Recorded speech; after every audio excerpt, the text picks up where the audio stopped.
नमस्कार, न्यूज के इकलौते फैमिली शो न्यूज की पाठशाला में आप सभी का बहुत स्वागत। मैं हूं सुशांत सिन्हा। ये वो पाठशाला जहां सबकी क्लास लगती है। और सबसे पहले आपको रोज की तरह बता दूं कि आज कौन कौन सा चैप्टर खोलने वाला हूं। मोदी विरोध में राहुल गांधी का वो झूठ जो देश की सेना में आग लगा देगा क्या, आज इस सवाल का जवाब आपके सामने रखने का प्रयास करूंगा। अग्निवीर पर राहुल गांधी के नए वीडियो का सच देखेंगे बॉस तो सन्न रह जाएंगे। यह चैप्टर जरूर देखिएगा। सर्जिकल स्ट्राइक पर सवाल, अग्निवीर पर बवाल, कांग्रेस कर क्या रही है? वो झूठ की दुकान जिस पर मोदी को हराने का फॉर्मूला बिक रहा है क्या, आज उसकी बात होगी सबसे पहले। फिर बात हाथरस वाले बाबा पर खुलासे की। गांव वालों ने क्या बड़ी बात कह दी है? बाबा के हरे नीले काले चश्मों का राज क्या है? सुनिएगा, जानिएगा तो दंग रह जाइएगा। आज वो भी बताऊंगा। इधर सीएम योगी, उधर हाथरस पहुंचने वाले हैं राहुल गांधी। यूपी में क्या घमासान होने वाला है? साथ ही आज बागेश्वर बाबा का बर्थडे है। बागेश्वर बाबा के जन्मदिन पर भक्त कौन सा अनोखा गिफ्ट लेकर आए? बर्थडे पर बागेश्वर बाबा ने केक काटने से ही क्यों मना कर दिया, आज ये भी बताऊंगा। और साथ ही आपको यह भी दिखाऊंगा कि मुकेश अंबानी के बेटे की शादी के लिए क्या ऐसी चीज हो रही है जो आपने शायद ही किसी के हाल के दिनों में सुनी होगी, या आप सुनेंगे तो आपको झटका लगेगा। वो भी चैप्टर लेकर आया हूं। लेकिन पाठशाला शुरू करने से पहले दिन भर की बड़ी खबरों का रिवीजन, उसके बाद पहला चैप्टर।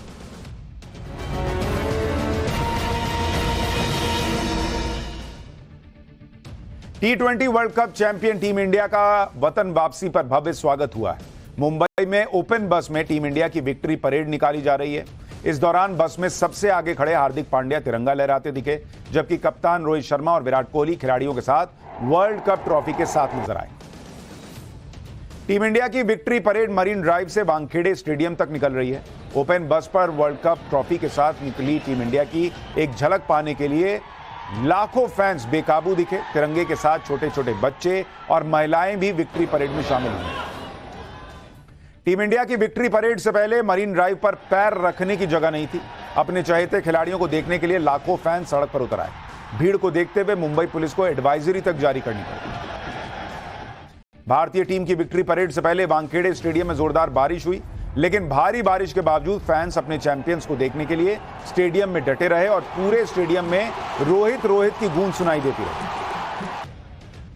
1.5 किलोमीटर के रोड शो के बाद टीम इंडिया वानखेड़े स्टेडियम पहुंचने वाली है, जहां खिलाड़ियों के साथ जीत का जश्न मनाया जाएगा और खिलाड़ियों को सम्मानित किया जाएगा। एमसीए ने फैंस को स्टेडियम में फ्री एंट्री दी है, जिसके बाद स्टेडियम के सभी स्टैंड्स भरे हुए। आज सुबह ही टीम इंडिया स्पेशल फ्लाइट से बारबाडोस से दिल्ली पहुंची है। दिल्ली एयरपोर्ट के बाहर भी फैंस ने टीम इंडिया का भव्य स्वागत किया। वर्ल्ड कप ट्रॉफी के साथ रोहित शर्मा को देखने के बाद फैंस ने जमकर नारे लगाए। इस दौरान फैंस ने डांस भी किया। 29 जून को टीम इंडिया ने साउथ अफ्रीका को फाइनल में 7 रन से हराकर ट्रॉफी जीती थी।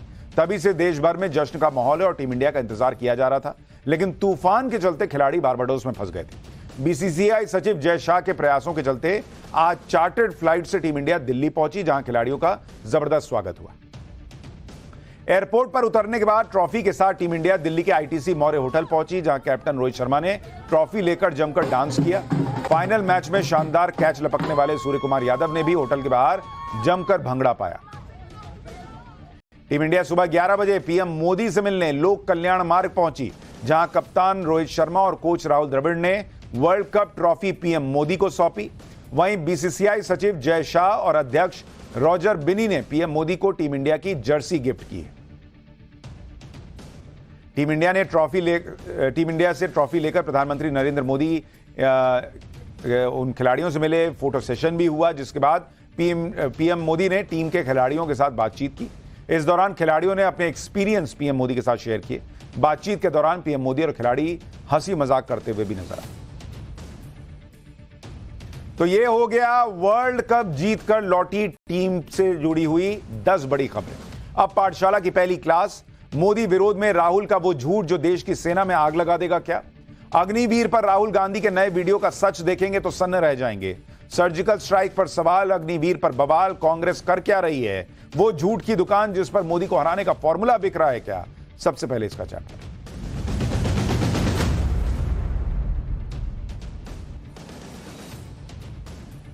2 दिन पहले प्रधानमंत्री नरेंद्र मोदी ने संसद के अंदर कहा था कि कांग्रेस आदमखोर एनिमल की तरह हो गई थी, जिसके मुंह पर झूठ का खून लग गया है। पीएम मोदी ने कांग्रेस की ऐसी क्लास इसलिए लगाई थी क्योंकि कांग्रेस और राहुल गांधी जिस तरह का भ्रम फैला रहे हैं, कई बार झूठ फैला रहे हैं, वो देश के लिए बहुत घातक हो सकता है। झूठ और भ्रम की राजनीति से देश में आग न लग जाए, इसका खतरा पैदा होता जा रहा है। क्योंकि आप खुद देखिए, कभी चुनाव में झूठ फैलाया कि नरेंद्र मोदी संविधान बदल देंगे, कहीं नहीं बात थी, लेकिन नहीं संविधान बदलने वाले हैं। फिर यह झूठ फैलाया कि नरेंद्र मोदी आरक्षण खत्म कर देंगे। इसी तरह से झूठ फैलाया कि सरकार किसानों को एमएसपी नहीं दे रही। फिर झूठ फैलाया गया था कि एचएएल और एलआईसी को सरकार ने बर्बाद कर दिया है।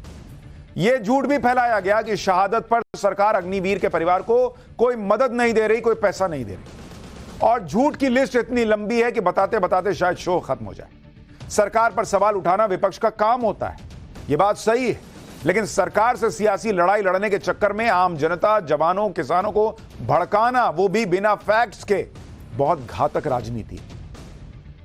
लेकिन आज की तारीख में सबसे बड़ा सवाल और खतरा यह पैदा हो गया है कि कांग्रेस और राहुल गांधी की यह भ्रम फैलाने की राजनीति क्या देश की सेना में आग लगा सकती है, देश की रक्षा करने वाले फौजियों के बीच टूट पैदा कर सकती है। सर्जिकल स्ट्राइक पर सवाल खड़े करने और सबूत मांगने वालों को तो देश पहले ही देख चुका है, लेकिन इस वक्त अग्निवीर को लेकर उससे भी भयानक पॉलिटिक्स चल रही है। और यह पॉलिटिक्स कांग्रेस पार्टी और उनके नेता राहुल गांधी कर रहे हैं। सेना की अग्निवीर स्कीम को लेकर अलग अलग राय रही है, इसका समर्थन और विरोध दोनों होता रहा है, इस पर राजनीति भी होती रही है। लेकिन यह राजनीति कभी उस खतरनाक लेवल पर, स्तर पर नहीं आई जिस खतरनाक लेवल पर इसे राहुल गांधी लेकर आ गए। पिछले कुछ दिनों में राहुल गांधी ने अग्निवीरों के मामले में संसद के अंदर और संसद के बाहर दोनों जगहों पर कुछ इस तरह से राजनीति की है जिसे सिर्फ राजनीति नहीं कहा जाना चाहिए।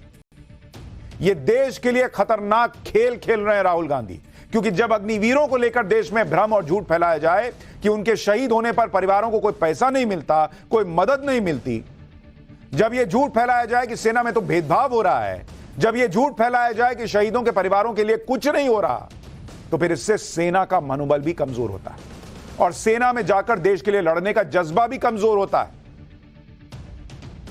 इसलिए सेना के मामले में इस तरह की राजनीति राहुल गांधी को भले फायदा पहुंचा दे, लेकिन इससे देश का नुकसान 100% है।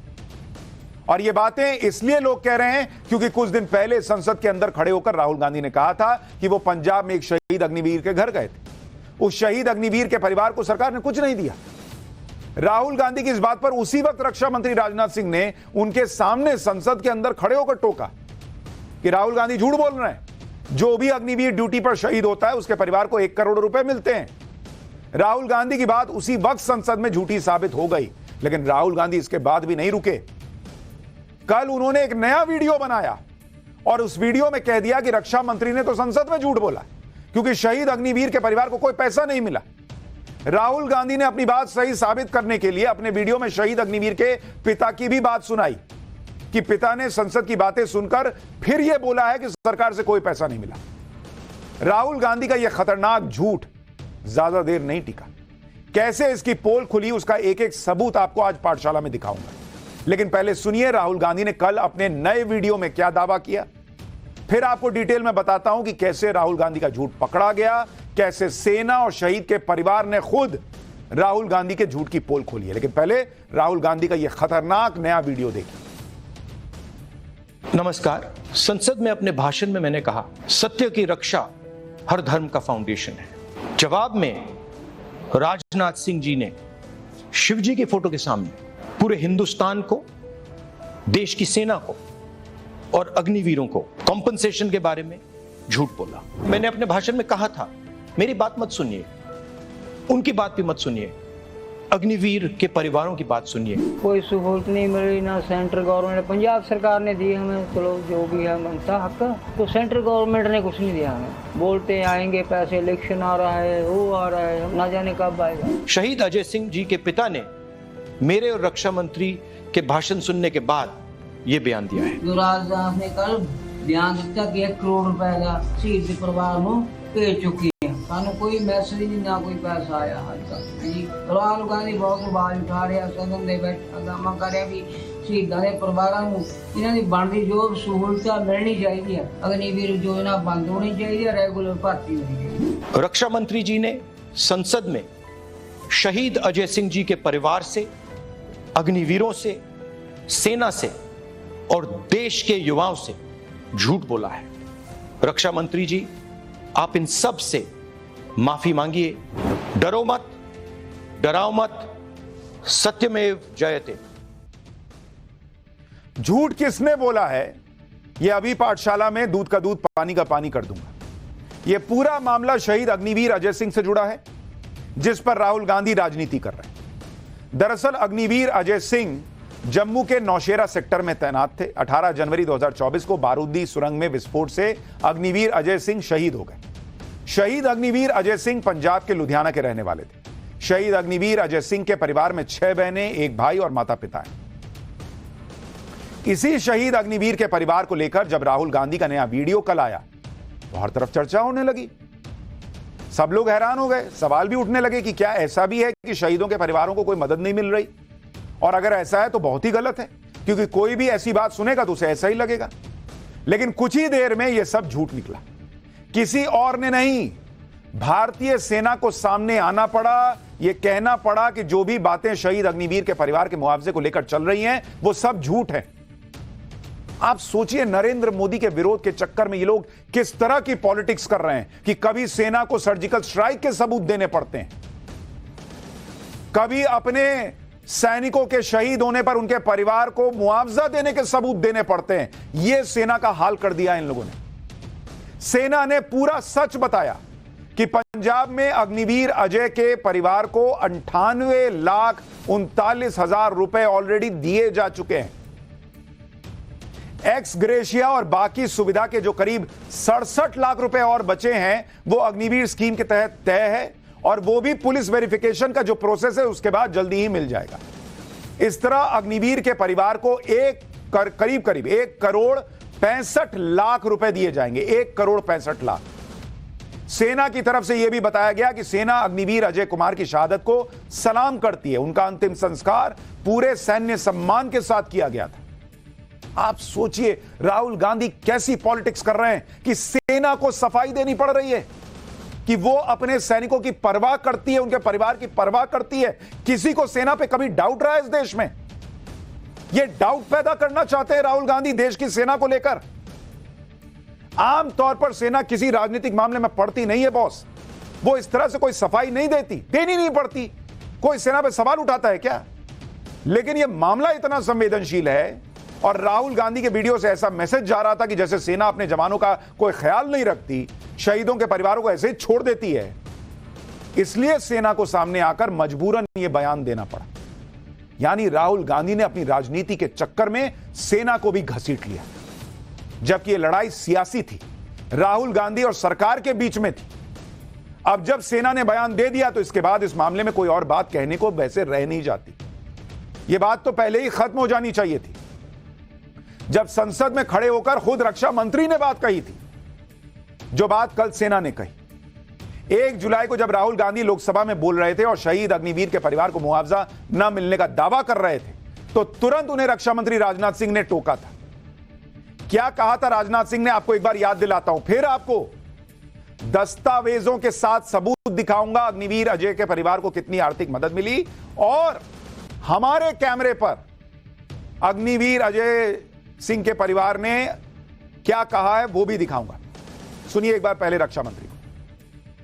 गलत बयानी करके सदन को गुमराह करने की कोशिश। गलत नहीं है सर, गलत नहीं है सर। देना चाहता हूं कि युद्ध के दौरान अथवा सीमाओं की सुरक्षा के दौरान यदि हमारा कोई अग्निवीर का जवान शहीद होता है तो उसके 1 करोड़ रुपए की धनराशि सहायता के रूप में उसके परिवार को मुहैया कराई जाती है।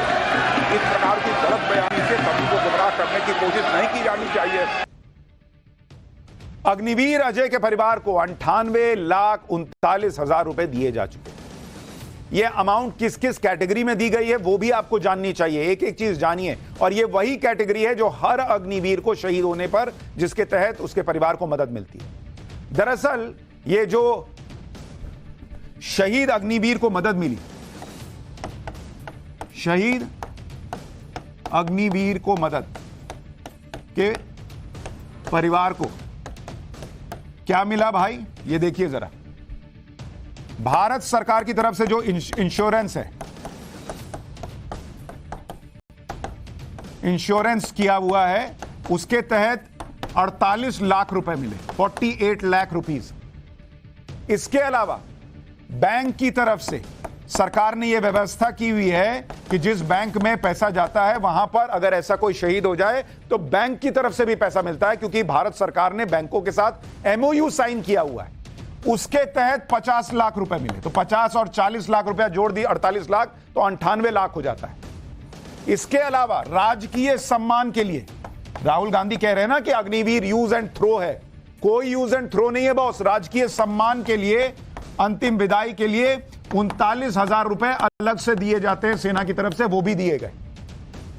यानी अगर इस सब को आप मिला दीजिए तो 98,39,000 रुपए शहीद अग्निवीर के परिवार को मिल चुके हैं। इसके अलावा 67 लाख रुपए और मिलने हैं। उस 67 लाख रुपए का हिसाब क्या है वो भी आपको बता देता हूं। एक्स ग्रेशिया इसमें आता है, एक्स ग्रेशिया, इसको कहते हैं अनुग्रह राशि। इसके तहत अभी 44 लाख रुपए और मिलेंगे शहीद अग्निवीर के परिवार को। इसके बाद आर्मी का वेलफेयर फंड होता है, इसके तहत 8 लाख रुपए और मिलने हैं शहीद के परिवार को। इसके अलावा 3 साल की जो सैलरी बची है वो करीब करीब 13 लाख रुपए मिलेगी शहीद अग्निवीर के परिवार को। और सेवानिधि से 2,30,000 रुपए ये भी मिलेंगे शहीद अग्निवीर के परिवार को। यानी इसको आप मिला दीजिए तो ये बैठता है 67 लाख। पहले आपको बताया था कि कुछ 98 लाख से ज्यादा मिला है। टोटल अगर आप दोनों को मिला दीजिएगा, 1 + 2 को दोनों को मिला दीजिएगा, इसको 2 मानिए, पहले वाला 1 बताया था, तो 1,65,00,000 रुपए शहीद अग्निवीर के परिवार को मिल रहा है। और राहुल गांधी कहते हैं कि अग्निवीर यूज एंड थ्रो है, उसको कोई मदद नहीं मिलती। अब आपको यह भी बताता हूं कि शहीद अग्निवीर के परिवार को यह पैसा कब और कैसे मिला, इसके डॉक्यूमेंट्स भी सेना की तरफ से आए हैं। अग्निवीर के शहीद होने के 26 दिन बाद उनके परिवार को 50 लाख रुपए का अमाउंट मिला था। 13 फरवरी को अग्निवीर अजय जी की मां मंजीत कौर के अकाउंट में 50 लाख रुपए डाले गए थे। यह 50 लाख रुपए का क्लेम देने का प्रोसेस 24 जनवरी को शुरू हुआ और 12 जनवरी तक सारी कागजी कार्रवाई पूरी कर ली गई। फिर 13 फरवरी को परिवार को 50 लाख की आर्थिक मदद दी गई और इसका भी डॉक्यूमेंट सबूत मौजूद है। यह आपको वो डॉक्यूमेंट भी दिखा रहा हूं। सोचिए कितनी बड़ी विडंबना है कि सेना को ऐसे सफाई देनी पड़ रही है क्योंकि राहुल गांधी ने कुछ बोल दिया है। 50 लाख की मदद मिलने के बाद अग्निवीर के परिवार को 48 लाख रुपए की आर्थिक मदद और मिली। इसके भी डॉक्यूमेंट मौजूद हैं और आप खुद अग्निवीर अजय जी के पिता को सुनिए जो कह रहे हैं कि उन्हें सेना की तरफ से 98 लाख रुपए मिल चुके हैं। 50 से 60 लाख रुपए 1-2 महीने के अंदर और मिल जाएंगे। सुनिए शहीद अग्निवीर के पिता को। के अलावा पैसे की सहायता उन्होंने सर फौज की तरफ से कुछ हुई? हाँ जी, हाँ जी। कितनी? कोई 48 लाख 50 का सोर्स हुआ था उनका। हाँ जी, मतलब तकरीबन 98 लाख। हाँ 98, 1 लाख काला आया था मैसेज उनका यूनिट में तरफ से। हाँ जी, आर्मी की लगभग 1 करोड़ के। हाँ जी, हो गया लगभग 1 करोड़ की। हाँ जी, वो बाकी कहते हाले 50-60 लाख रुपया और थोड़ा पड़ा है वहाँ गवर्नमेंट तरफ से। एक आर्मी वो आहिस्ता आहिस्ता मिलूगा सामने, वो मिलेगा अभी। 60 लाख रुपया पड़ा है अभी, पड़ा मिलेगा फौज की तरफ से मिलेगा। हाँ फौज की तरफ मिलेगा, फौज की तरफ से। हाँ जी, हाँ जी, हाँ जी। कब तक कह रहे हैं कि वो कब तक मिलेगा, ऐसा कुछ बताते हैं? वो नहीं बताते कब मिलेगा कब नहीं। हाँ मिलेगा, लाजमी जरूर मिल जाऊगा। कहते थोड़ा जो भी है महीना लग जाए तो 2 महीने लग जाए। नहीं जी नहीं, किसी की तरफ से नहीं। सरकार भी हमारे साथ ही है, जो भी केंद्र सरकार है, पंजाब सरकार है।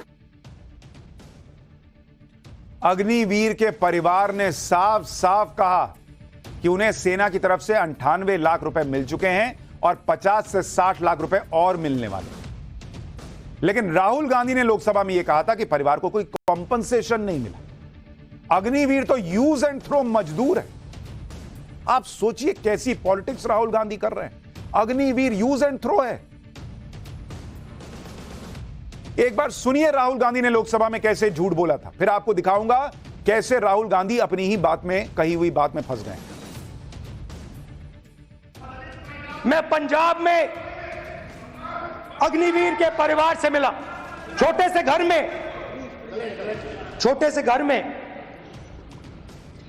अग्निवीर शहीद हुआ, लैंडमाइन ब्लास्ट में शहीद हुआ। मैं उसे शहीद कह रहा हूं, मगर हिंदुस्तान की सरकार उसे शहीद नहीं कहती है।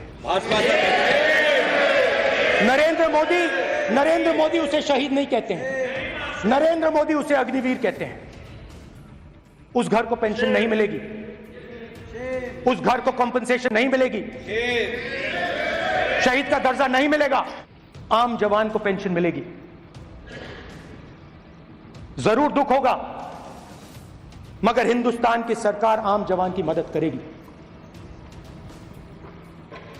मगर अग्निवीर को जवान नहीं कहा जा सकता।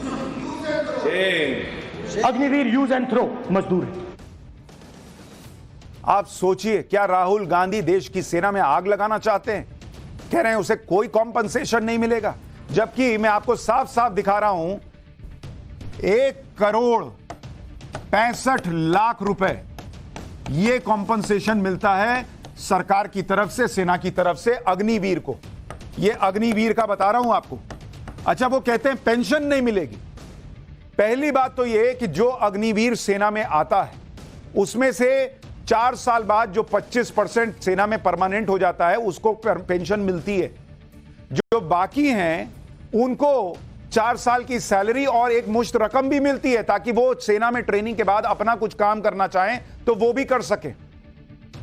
और जो राहुल गांधी कह रहे हैं कि पेंशन नहीं मिलेगी, 1,65,00,000 रुपए अगर शहीद को मिलते हैं, तो ये याद रखिए कि जो सेना में आने के बाद, परमानेंट होने के बाद शहीद होते हैं, उनको करीब 1 करोड़ या 1.25 करोड़ के करीब जो है रकम मिलती है शहीद होने पर, और बाकी का पैसा पेंशन में मिलता है। तो अग्निवीर को कोई कम पैसा नहीं दिया जाता है उसके परिवार को।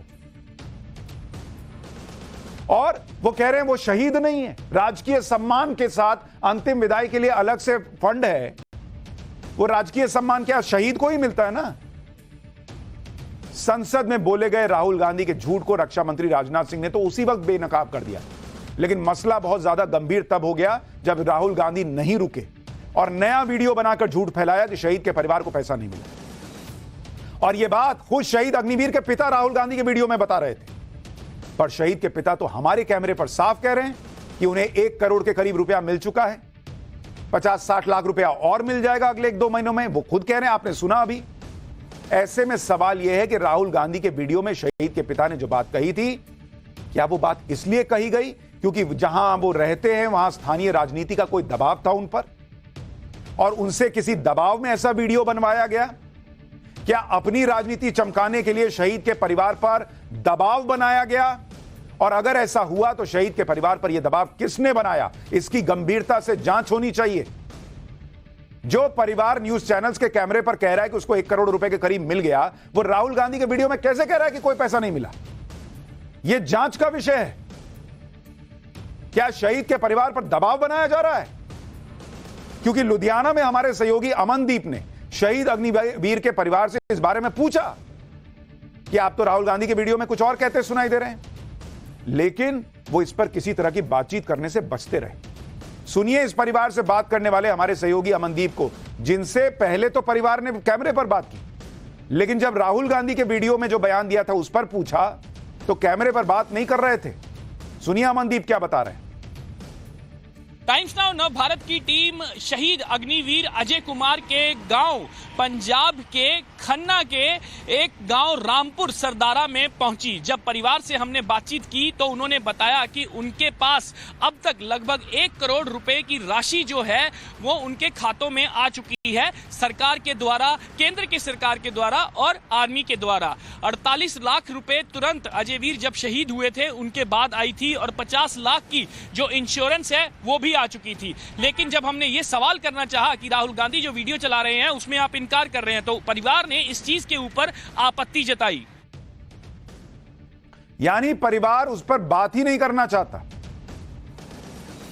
इसलिए शहीद के परिवार के साथ कुछ गलत तो नहीं हो रहा, इसकी जांच होनी चाहिए। खुद शहीद अग्निवीर के पिता यह बात भी कह चुके हैं कि इस मामले में राजनीति नहीं होनी चाहिए। यह राहुल गांधी को जवाब है, जो शहीद अग्निवीर के मामले में राजनीति करके खुद की पॉलिटिक्स को चमकाना चाहते हैं। उन्हें शहीद अग्निवीर अजय कुमार के पिता ने क्या कहा वो भी जरूर सुनिए। शहीद अग्निवीर अजय कुमार के पिता ने एक न्यूज एजेंसी से कहा कि केंद्र सरकार ने हमें पहले ही 50 लाख की मदद दे दी थी, अब 48 लाख भी आ गए हैं। अग्निवीर पर राजनीति नहीं होनी चाहिए। अच्छा, ये सिर्फ एक परिवार की बात नहीं है, दूसरे अग्निवीर परिवार भी कह रहे हैं कि उन्हें मुआवजा मिला है। महाराष्ट्र के एक शहीद अग्निवीर के परिवार ने पाठशाला में हमने आपको दिखाया था कि उन्होंने भी कहा था कि 1 करोड़ 10 लाख रुपए की आर्थिक मदद मिली है। उसके बावजूद राहुल गांधी ऐसा वीडियो लाकर दावा कर रहे हैं कि कोई मदद नहीं मिली। सुनिए एक बार महाराष्ट्र के अग्निवीर, शहीद अग्निवीर के परिवार ने क्या कहा था। सरकार से अब तक 50 लाख रुपए बीमा मिला, एक बार फिर 50 लाख रुपए मिले, महाराष्ट्र सरकार से 10 लाख रुपए मिले, टोटल 1 कोटी 10 लाख रुपए मिले। लेकिन राहुल गांधी को इन बातों से जैसे कोई लेना देना ही नहीं। लोकसभा में राहुल गांधी ने अग्निवीर स्कीम का विरोध किया था और यह भी दावा किया था कि सेना को भी इसकी सच्चाई मालूम। वो रक्षा मंत्री की बात भी सुनने को तैयार नहीं।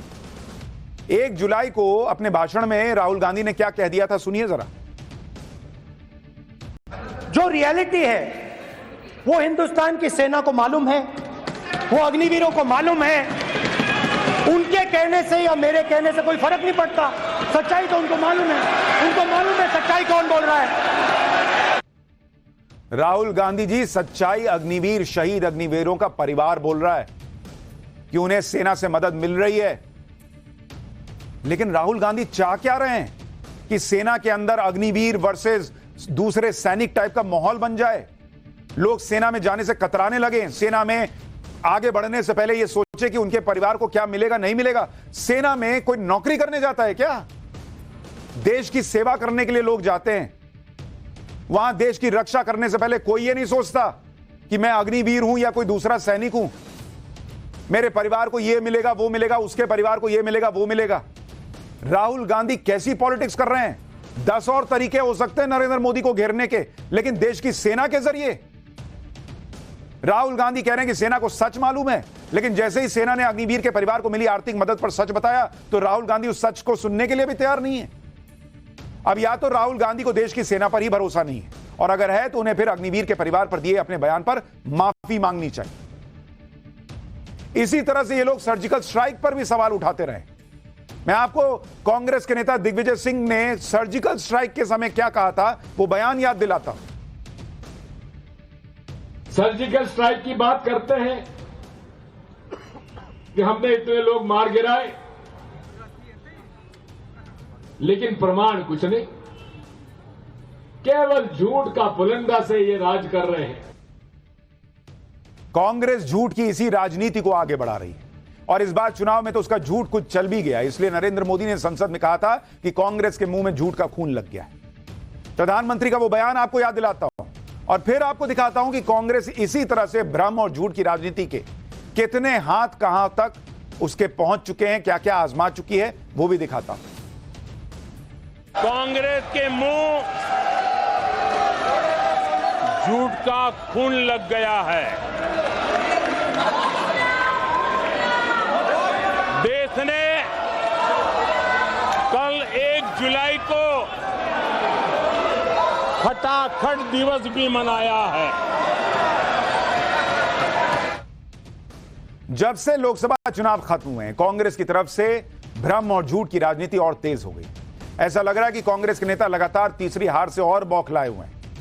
जैसे अटल सेतु को लेकर यह दावा किया गया कि उसमें दरार आ गई, इसके लिए कई वीडियो भी शेयर कर दिए गए, लेकिन बाद में यह पता चला कि यह दरारें अटल सेतु पर नहीं बल्कि उलवे से मुंबई की ओर MTHL को जोड़ने वाली अप्रोच रोड पर थी।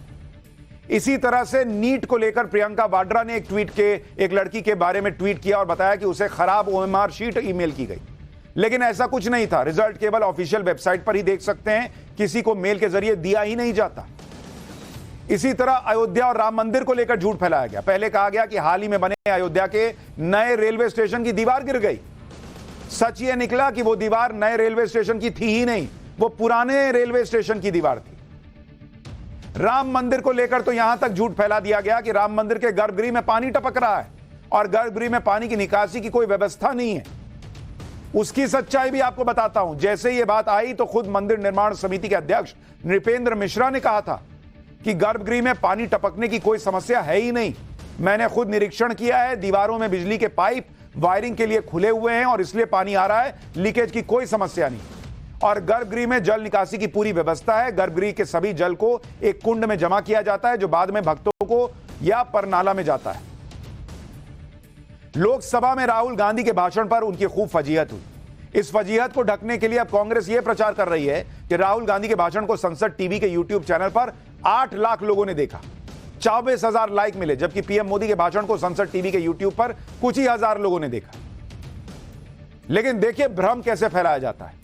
सच यह है कि यह सिर्फ संसद टीवी के यूट्यूब के व्यूज दिखा रहे हैं, और अगर यूट्यूब पर नरेंद्र मोदी से जुड़े अलग अलग चैनल्स पर कुछ व्यूज देखें तो ये दूसरों से कहीं ज्यादा हैं। और सिर्फ इतना ही नहीं, अलग अलग प्लेटफॉर्म पर पीएम मोदी के भाषण के व्यूज बहुत ज्यादा हैं।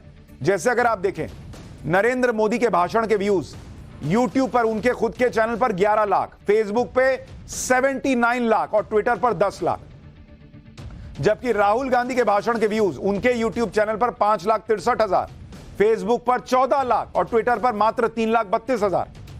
लेकिन उधर से उठाया सिर्फ संसद टीवी, उसको बना दिया नैरेटिव कि अरे नरेंद्र मोदी को तो लोग सुनना नहीं चाहते। नहीं सुनना चाह रहे हैं तो इतने लाखों व्यूज राहुल गांधी से ज्यादा कैसे आ रहे हैं? और इसीलिए नरेंद्र मोदी सही कह रहे हैं कि झूठ की पॉलिटिक्स का खून लग गया है मुंह। अब सवाल इस बात का है कि सरकार देश को ऐसी राजनीति से कैसे बचाएगी? कुछ एक्शन लेगी या सिर्फ झूठ आगे आगे भागता जाएगा और सच जो है वो पीछे पीछे उसे पकड़ने का प्रयास करता रहेगा? खैर, पाठशाला में अब अगली क्लास। हाथरस वाले बाबा पर खुलासा, गांव वालों ने कौन सी बड़ी बात कही? बाबा के हरे नीले काले चश्मों का राज सुनकर आप दंग रह जाएंगे। इधर सीएम योगी, उधर हाथरस पहुंचने वाले हैं राहुल गांधी। यूपी में क्या घमासान होना है, अब इसका चैप्टर।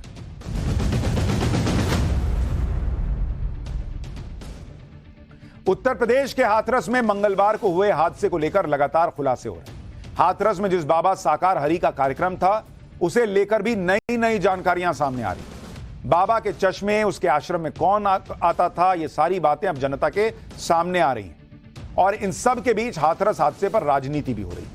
हाथरस में हुए हादसे पर लगातार नेताओं के बयान आ रहे हैं। खासकर समाजवादी पार्टी के इस हादसे पर योगी सरकार को घेर रही है, लेकिन समाजवादी पार्टी के नेताओं के बयानों में आपस में ही मेल नहीं दिख रहा। दूसरी तरफ कांग्रेस भी हाथरस हादसे को मुद्दा बनाने की कोशिश कर रही है, जबकि यूपी के सीएम योगी आदित्यनाथ खुद कह चुके हैं कि हादसे की जांच हो रही है। हादसा था या साजिश, इस एंगल से जांच चल रही है। सीएम योगी की साजिश वाली बात को समाजवादी पार्टी खारिज कर रही है। समाजवादी पार्टी के सांसद रामगोपाल यादव इसे हादसा बता रहे हैं, कह रहे हैं कि हादसे तो होते रहते हैं।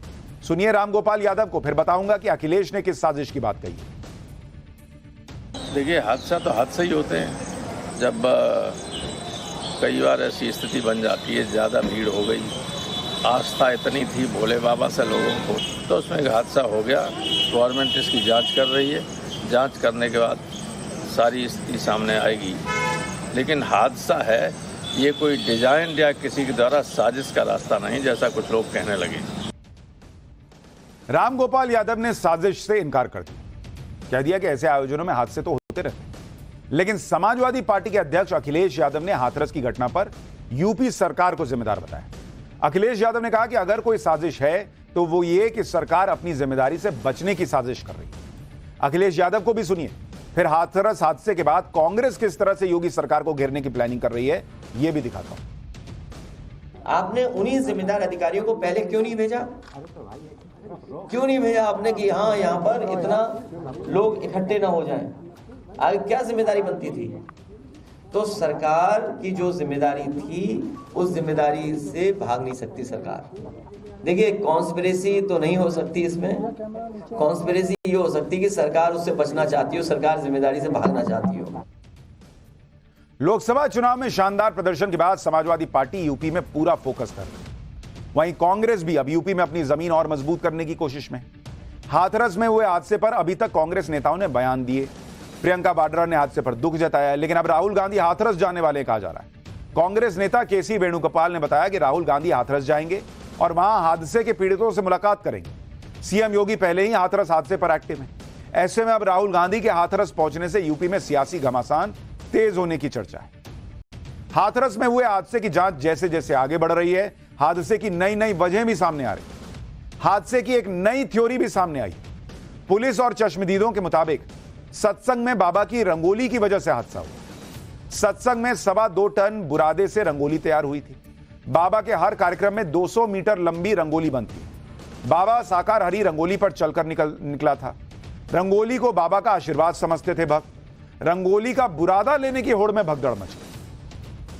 हाथरस में जब हादसा हुआ तो उससे पहले ही बाबा साकार हरी वहां से निकल गया था, और वो किस तरह और कितनी तेजी से सत्संग से निकला उसका सीसीटीवी फुटेज सामने आया है, जो बहुत ही हैरान करने वाला है।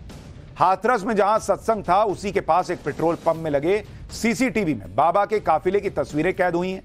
इसमें साफ दिख रहा है कि बाबा साकार हरी की आर्मी सड़क के दोनों तरफ हाथ में डंडे लिए खड़ी थी और सड़क को खाली करवाया गया था। उसके बाद बाबा का काफिला वहां से निकला। जरा एक रिपोर्ट देखिए, उसके बाद आपको बाबा के रंगीन चश्मों का रहस्य बताता हूं। 2 जुलाई को किस तरीके से भगदड़ मची और बाबा कैसे भागा, देखिए यहां पर आप देखेंगे तो जो बाबा के जो प्राइवेट आर्मी जो बाबा ने बना के रखी थी, ये देखिए डिवाइडर के इस तरफ आ चुकी है। और यहां देखिए ये ब्लैक कैट कमांडोज की तरह ये बाबा की पर्सनल आर्मी है जो आपको बाइक से जाती हुई दिखाई देगी। और देखिए ये बाइक से आर्मी गई और पीछे से एक छोटी कार गई, और ये कार जो आपके सामने जाएगी अभी, ये बाबा की कार है। ये देखिए ये जो गाड़ी आपके सामने नजर आ रही है सफेद रंग की बड़ी, ये बाबा की कार है। और इसी में बैठकर जो बाबा है अपने काफिले के साथ निकलता है। लगभग 7 से 8 गाड़ियां इसकी काफिले में है। और अगर आखिरी में देखेंगे तो एक पुलिस की जिप्सी भी आपको दिखाई देगी। और दोनों तरफ अगर आप देखिए तो जो किस तरीके से जो बाबा के सेवादार और बाबा की जो आर्मी है वो बाबा को सेफ पैसेज देने के लिए देखिए यहां पे खड़ी है। बाबा साकार हरी ने अपना एक अलग साम्राज्य बना रखा। उसके अनुयायी उसे भगवान का अवतार मानते थे, और बाबा भी अपने भक्तों के सामने दावे किया करता था कि वो कुछ भी कर सकता है। बाबा हमेशा टिप टॉप सूट बूट और शानदार सनग्लासेस में दिखाई देते। बाबा के इन चश्मों का राज हम आपको बताते हैं।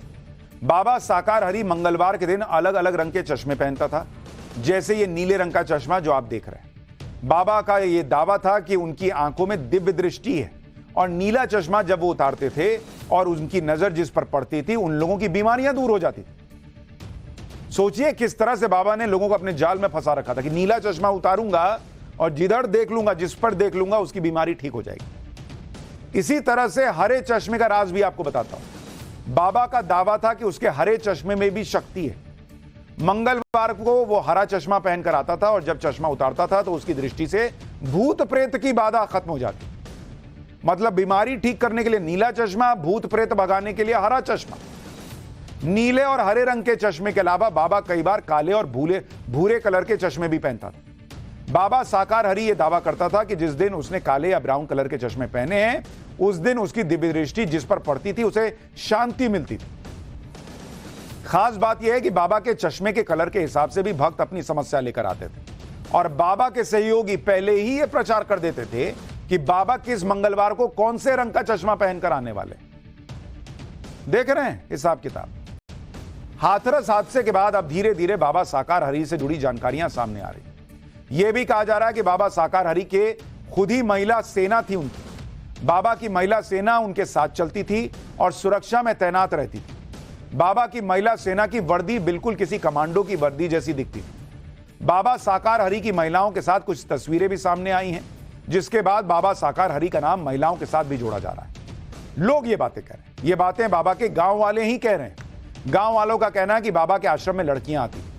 देखिए बाबा साकार हरी के गांव से ये एक्सक्लूसिव रिपोर्ट, फिर बताऊंगा कि बाबा के दोस्त ने क्या खुलासा किया है। ये लड़कियां बाहर की होती थी या बाहर की थी? अच्छा, गांव के लोगों ने देखा, मतलब आप लोगों ने देखा? हाँ आती थी, बस में आती थी, पूरी बस में। बाबा पैसे भी लेते हैं क्या? पैसे अंदर लेते हैं। ये एक तांत्रिक है। अच्छा, पब्लिक को बहका देते हैं, और इनके जो ये नहीं है सिक्योरिटी फोर्स बना रखा है। हाँ, सेवादार कमांडर। हाँ कमांडर है, कोई अधिकारी है, बड़ा है, ये एजेंट है। आन का अवतार नहीं है बाबा। अरे भगवान का अवतार तो हुआ ही नहीं है, कलेगो में होगा ही नहीं। कैसे भगवान हो सकता है? इंसान को भगवान तो मैं तो कहता नहीं। मतलब नौकरी छोड़े चले आए, इन्होंने बुड्ढी मारी थी, वो जेल में चले गए, जेल में छूटने के बाद आए थे। बाबा साकार हरि पर सबसे बड़ा खुलासा तो उनके दोस्त ने किया। बाबा साकार हरि के दोस्त राम स्नेही का दावा है कि बाबा ने पूरी योजना बनाकर यह काम शुरू किया। आश्रम बनाना और फिर बाबा बनकर सत्संग और प्रवचन देना, इसकी बकायदा पूरी प्लानिंग की यह आरोप लग रहा है। साकार हरि के दोस्त और उनके गांव वाले जो आरोप लगा रहे हैं वो बहुत ही हैरान करने वाला है। जैसे खुद को बड़ा बाबा बनाने के लिए एजेंट रखे हुए थे, यह कहा जा रहा है, यह दावा किया जा रहा है। बाबा कोई चमत्कार नहीं करता, गोरख धंधा है, एजेंट को पैसे देकर सत्संग का ढोंग करते थे, यह उनके गांव वाले और दोस्त आरोप लगा रहे हैं। बाबा के एजेंट्स ने लोगों में भ्रमजाल फैलाया, बाबा के एजेंट से खुद को भगवान कहलवाने लगा वो, और उंगली में चक्र और त्रिशूल दिखने की बातें फैलाई। बाबा पर नशे का आदी होने का भी आरोप लगा है। बाबा के आश्रम में गांव के लोगों की एंट्री नहीं होती थी। बाबा के दोस्त राम स्नेही से टाइम्स नाउ नव भारत ने एक्सक्लूसिव बातचीत, और इस दौरान उसने विस्तार से बताया कि बाबा ने खुद को भगवान बनाने की प्लानिंग कैसे की।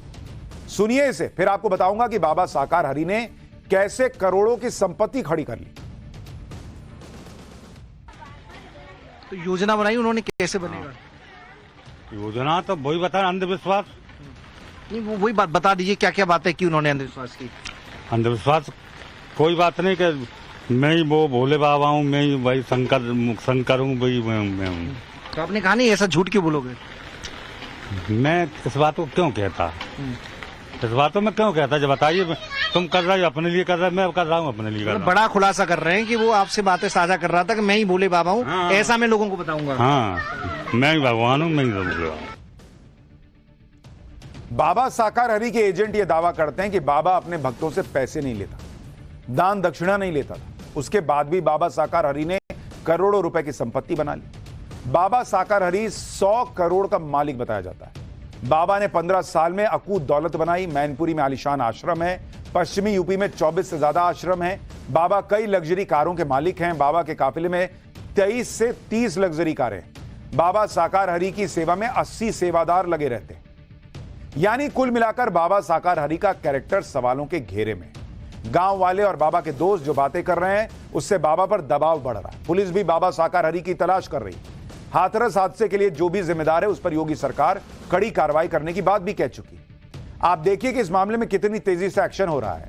इस मामले में अब तक सिकंदरा राव से 6 सेवादार गिरफ्तार किए गए हैं। सेवादार राम भरोसे, भूपेंद्र यादव, मेघ सिंह, ये सब गिरफ्तार हो गए। इसके अलावा सेवादार मंजू यादव, मुकेश कुमार, मंजू देवी, ये भी गिरफ्तार हुए हैं। मुख्य आरोपी देव प्रकाश मधुकर की तलाश अभी जारी है। देव प्रकाश पर 1 लाख रुपए का इनाम भी घोषित कर दिया गया है।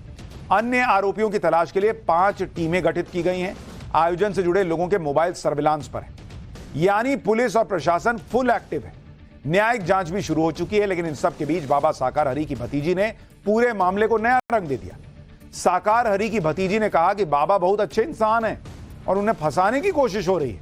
बाबा को उनकी जाति की वजह से टारगेट किया जा रहा है। सुनिए बाबा साकार हरि की भतीजी को। जो सवाल उठा रहे हैं बाबा पे, तो वो अचानक ऐसा क्या है जो वो कर रहे हैं? या कोई कॉन्स्पिरेसी है, या बाबा का नाम जानबूझ की राजनीति में घसीट रहे हैं? जानबूझकर जलन होती है ना, लोगों को जलन होती है। जल रहे होंगे, कोई मन में भ्रम पाल लिया होगा उन्होंने। बढ़ते रसूख से जो है सबको ये लगता है कि अरे क्यों बढ़ रहे हैं? सबको लगता है, सबको लगता है। अभी कोई और जात के न होते तो फिर बहुत बढ़ा दिया होता लोगों ने। वो हमारी जाति ऐसी है जो लोग नीचे गिराना चाहते हैं। अच्छा, एक ये समीकरण आप नया बता रहे हैं कि जातिगत समीकरण होने के चलते लोग हजम नहीं कर पाते हैं। इस जाति का व्यक्ति ऐसे कैसे संपन्न हो सकता है? संविधान को भी लोग खत्म करना चाह रहे हैं, लेकिन नहीं कर पाएंगे। ऐसे हमारे भोले बाबा, वो खत्म नहीं कर पाएंगे इस चीज को। तो बाबा जी की कोई गलती नहीं है, वो बहुत अच्छे इंसान है। उन्हें जानबूझकर फंसाया जा रहा है। यानी जाति का एंगल भी आ गया। खैर, जब बाबा ने कुछ किया नहीं तो उन्हें खुद सामने आना चाहिए, पुलिस के पास जाना चाहिए, अपनी बात रखनी चाहिए, जांच में सहयोग करना चाहिए, जो कि अब तक हुआ नहीं। खैर, बाबा साकार हरि को छोड़िए, बाबा बागेश्वर की बात करता हूं। आज बागेश्वर बाबा का जन्मदिन है। और उनके जन्मदिन पर भक्त कौन सा अनोखा गिफ्ट ले आए, बर्थडे पर बागेश्वर बाबा ने केक काटने से क्यों मना कर दिया, क्या क्या हुआ, अब जरा ये देखिए।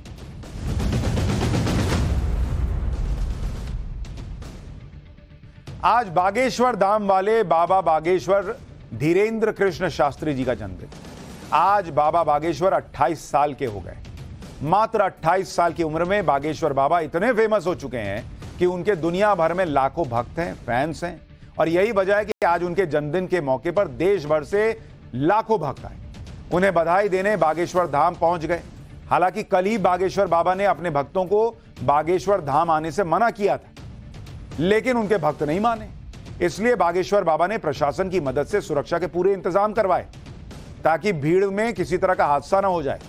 पुलिस ने भी इस विशाल भीड़ को देखते हुए बागेश्वर धाम में एक्स्ट्रा फोर्स तैनात की। यहां कई जिलों से पुलिस की टीमें बुलाई गई। इसके अलावा fire brigade, ambulance, medical team जैसी इमरजेंसी सुविधाओं को तैनात किया गया ताकि बागेश्वर बाबा के जन्मोत्सव के मौके पर कोई अनहोनी ना हो जाए। दरअसल बागेश्वर बाबा का जन्म 4 जुलाई 1996 को एमपी के छतरपुर जिले में गढ़ा गांव में हुआ था। ये उनके बचपन की तस्वीर दिखा रहा हूं।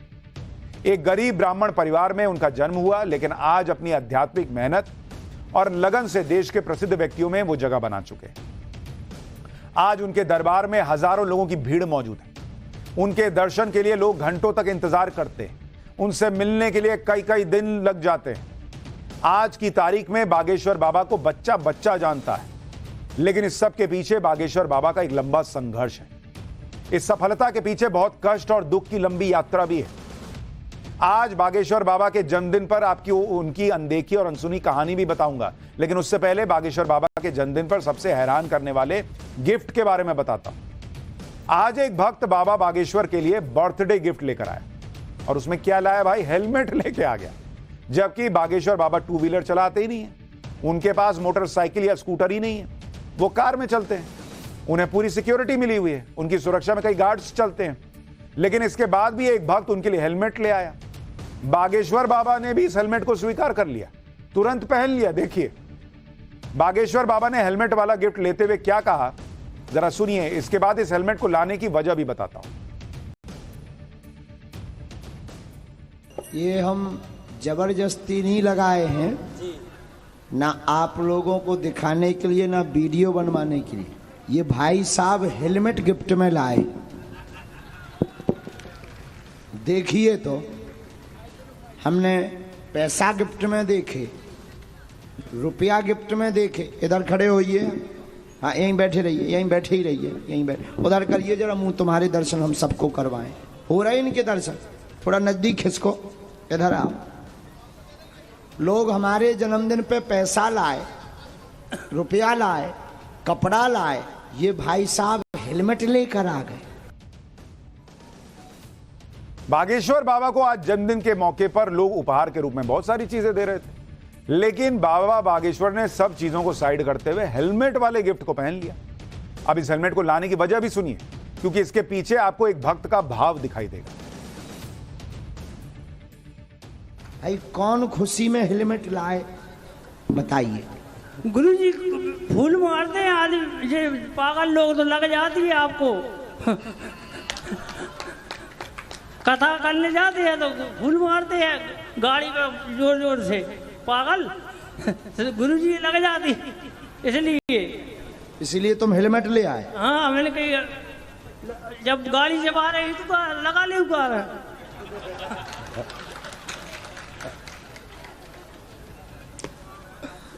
कहाँ के हो आप? मुंगाली गुरुजी। का नाम तुम्हारा चेला? बलवीर। भाई जोरदार ताली बजाओ। तो अद्भुत भक्त निकला, क्या पागल भक्त निकला। बहुत धन्यवाद, आपकी आज्ञा सुन लो। अब जो फूल मारते हैं, अब तुम्हारी चिटिया नहीं अंदर आ पाऊंगी। एक चेला हेलमेट ले आओ, वहां बलवीर भाई, बहुत अच्छा है, भाव है, निष्ठा है।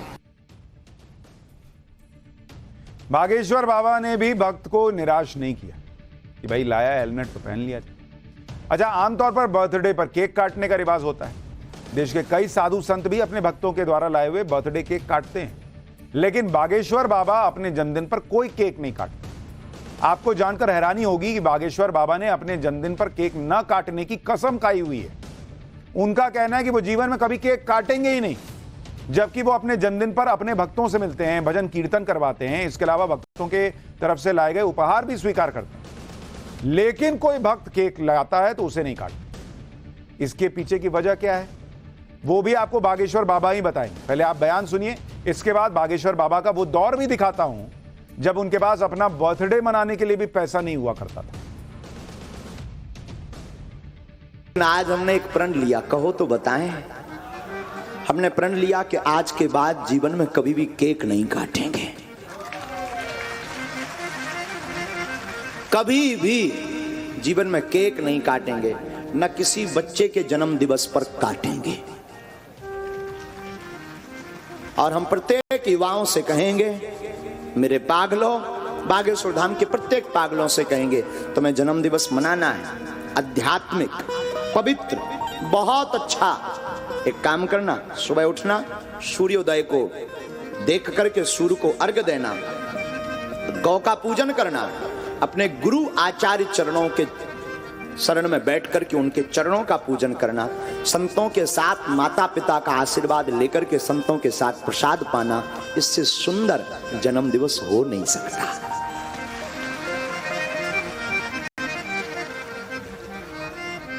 जीवन तो जन्म दिवस तो बार बार आता रहेगा। याद रखना, नई जिंदगी जीने का दिन बहुत कम आता है। जिस दिन गुरु हाथ पकड़े, जिस दिन बुद्ध पुरुष हाथ पकड़े, समझना आज ही हमारा जन्म दिवस है।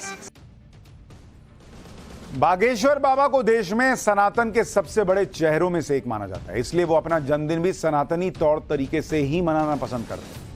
लेकिन एक दौर वो भी था जब बाबा बागेश्वर के पास केक काटना तो दूर, एक चॉकलेट खरीदने का भी पैसा नहीं हुआ करता। जब दूसरे बच्चे अपना जन्मदिन मनाते थे तब बालक धीरेन्द्र कृष्ण शास्त्री दरबार लगाया करते थे। आपको बाबा बागेश्वर के पुराने दरबार के कुछ अनदेखे वीडियो दिखाता हूं, जिसमें तंग हाली के बावजूद उनके तेवर और अंदाज कभी नहीं बदले। ये छन्नू आए हुए थे ढड़ाली से, प्रजापति जी जरा दृष्टिपात कीजिए जी।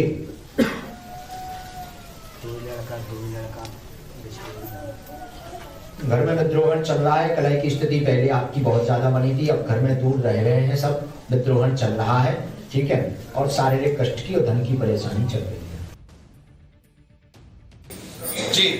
जी बाबा, जी बाबा, आपका बच्चा ठीक रहेगा।